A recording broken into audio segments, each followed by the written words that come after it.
What if pain-free birth was possible? Wouldn't you want to know that?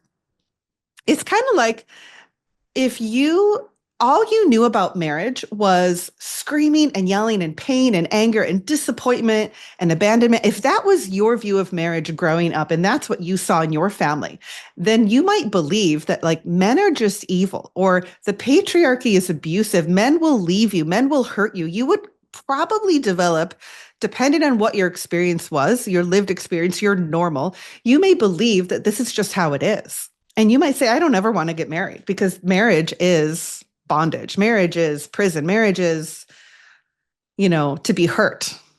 But what if someone showed you a healthy marriage filled with love and grace and beauty and understanding and fulfillment?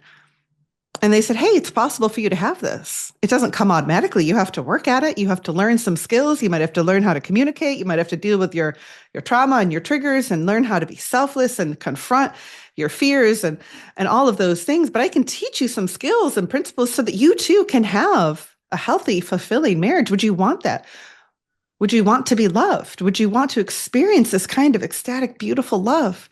And you could certainly say, no, thanks. I like my view. I'm going to keep my toxic boyfriend or skip from one relationship or partner to another and hold on to this belief that men are evil and the patriarchy is oppressing me. And I like that.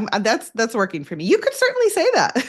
So rather than make something black and white, because nothing is ever black and white.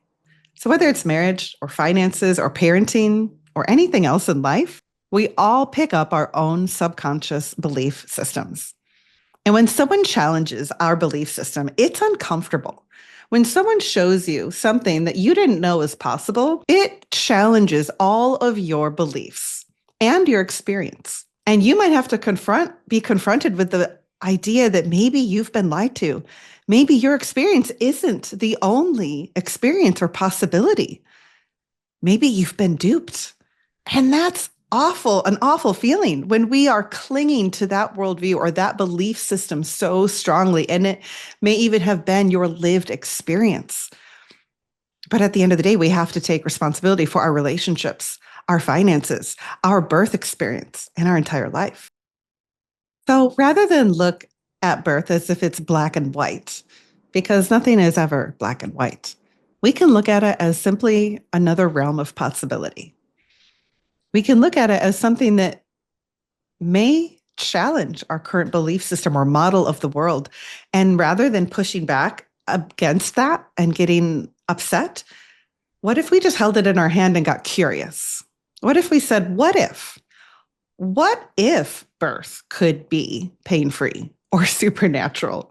What if this was possible?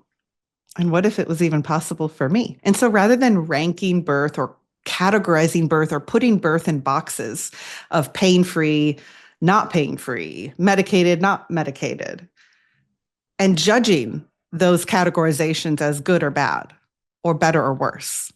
What if we just accepted what is, while also believing for what God put in our heart for birth? And maybe for you, that's something completely different than a pain-free or a supernatural birth.